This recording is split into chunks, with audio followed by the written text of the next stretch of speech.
जय हिंद साथियों, एक बहुत महत्वपूर्ण खबर आ रही है आज।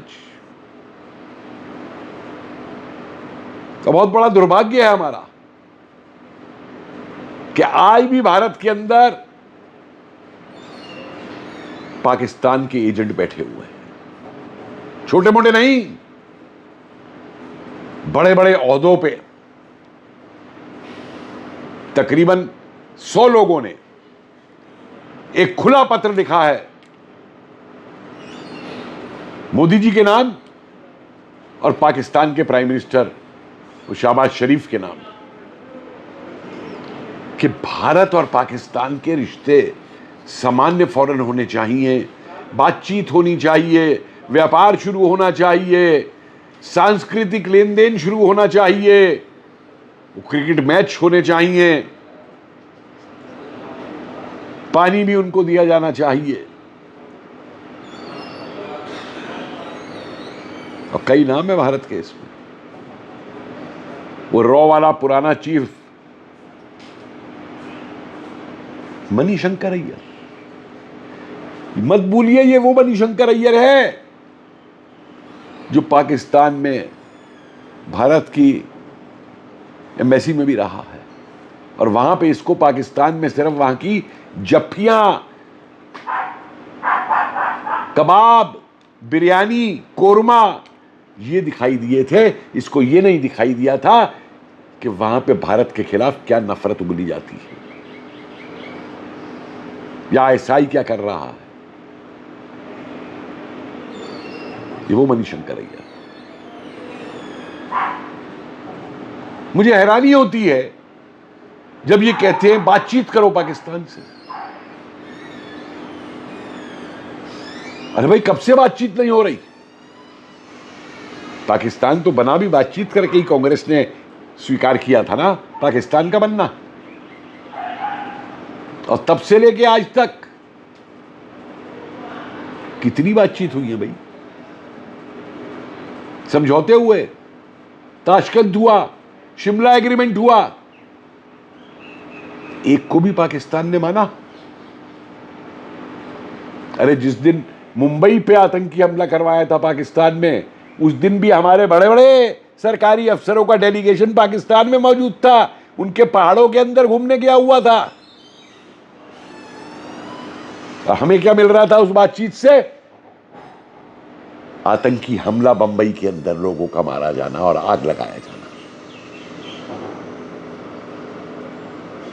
हमें बार बार यह मिलता है बातचीत से। अरे इससे बड़ी बातचीत क्या हो सकती है कि मोदी खुद पाकिस्तान पहुंच गए थे, लाहौर बुलाया नहीं गया था। और तब यही लोग चिल्ला रहे थे कि मोदी वहां क्यों चले गए, और आज बातचीत की बकवास कर रहे हैं।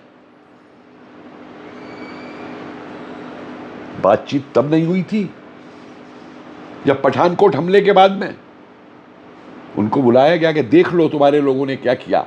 तब भी ये चिल्लाए थे। ये क्यों कर दिया गया? चित भी मेरी, पट भी मेरी, अंटी मेरे बाबा की। ये है ये अराजकतावादी। बातचीत किससे करें जरा ये भी तो बता दे। वो महबूबा भी रोज चिल्लाती है पाकिस्तान से बात करो, पाकिस्तान से बात करो।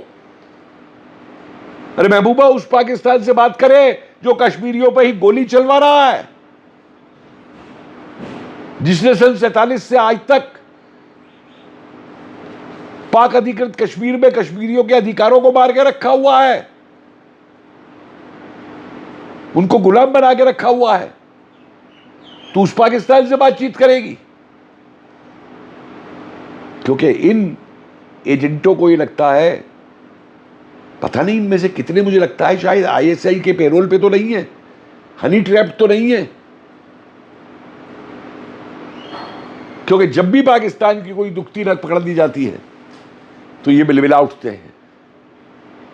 ऑपरेशन सिंदूर हुआ, उससे पहले जब सर्जिकल स्ट्राइक हुई, बालकोट हुआ, और अब जब पानी बंद कर दिया गया जिसके लिए पाकिस्तान बिलबिला रहा है, तो ये पाकिस्तान से बात करने की बात करते हैं। अरे जो खुला पत्र लिखा है इन्होंने, मुझे बताइए, अगर ये खुद पाकिस्तानी एजेंट नहीं है तो क्या इन्होंने इसमें जिक्र किया है इस चिट्ठी के अंदर कि पाकिस्तान का प्रधानमंत्री तुरंत आतंकवादियों को हमारे हवाले करे, जो हमारे वांटेड आतंकवादी पाकिस्तान के अंदर हैं, पाकिस्तान में आतंकवादी संगठनों को जेल भेजे, जो हॉपिंग पैड बना रखे हैं आतंकियों के हमारी पूरी सीमा के ऊपर, उनको ध्वस्त करे? वो नहीं बोलेंगे ये,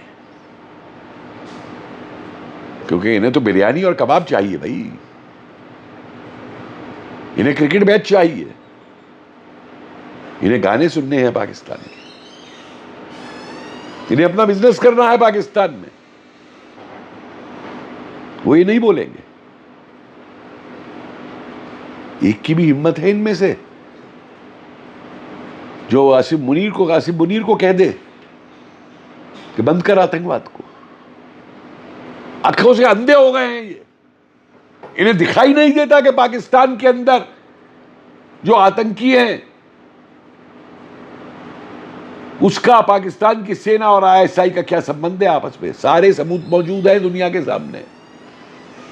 ऑपरेशन सिंदूर के बारे में भी जब वो मारे गए थे तो सारे पाकिस्तानी फौज के लोग उनको सलामी दे रहे थे, उनके कफन के ऊपर रो रहे थे उनके ताबूत के सामने। ये इन अंधों को नहीं दिखाई देता, इन अंधों को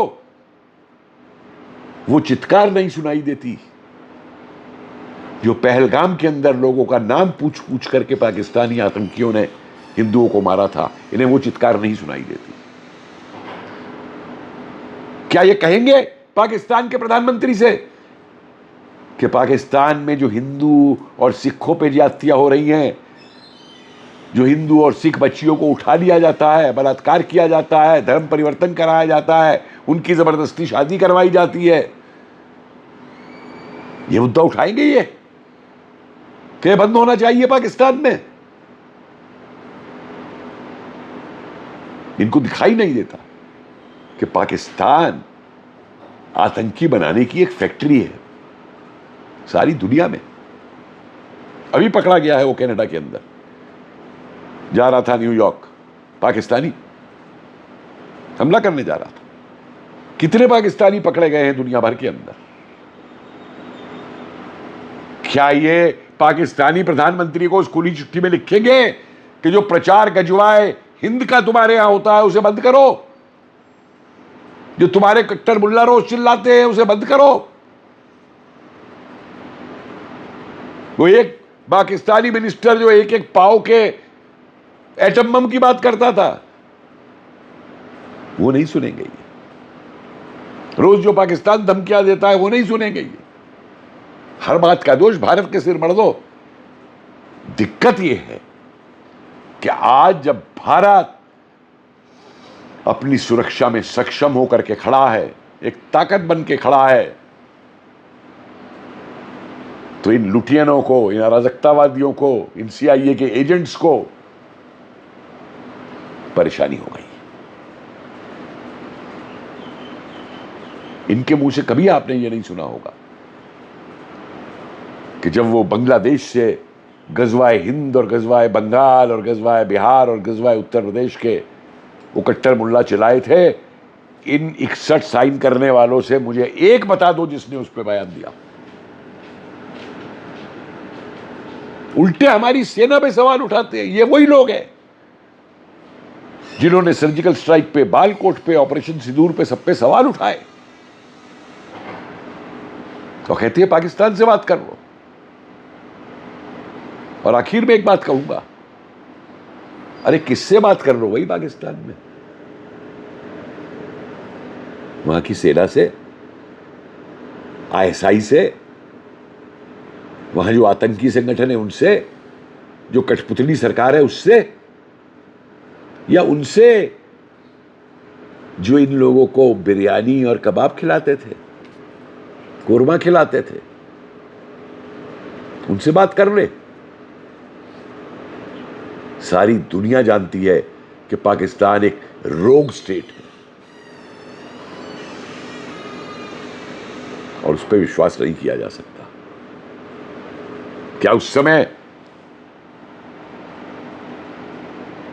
इंदिरा गांधी ने भुट्टो का गिड़गिड़ाना मान के इनको 93,000 वापस नहीं कर दिए थे? क्या नतीजा निकला उस बातचीत का? और बाद में हमें क्या मिलता है? कारगिल। हम लाहौर की बस चलाते हैं, वाजपेयी जी लाहौर की यात्रा करते हैं, और हमें मिलता है कारगिल पर आक्रमण। ना तो इनकी यादाश्त है, ना इनका दिमाग है, क्योंकि यही चिल्ला करके पता नहीं इनको कितना पैसा मिलता है ये बकवास करने के लिए। मैं तो इन्हें देशद्रोही का करार दूंगा। मेरी भी स्वतंत्रता है बोलने की। ये देशद्रोही हैं।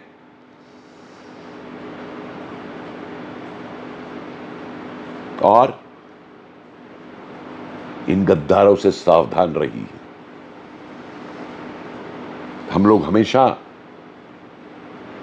किसी अपनी कमजोरी की वजह से नहीं हारे, किसी कमजोरी की वजह से गुलाम नहीं बने। हम गुलाम बने गद्दारों की वजह से। और चुन चुन करके एक एक इन गद्दारों को पहचानिए देश के अंदर, और इनका मुंह तोड़ जवाब दीजिए। जय हिंद।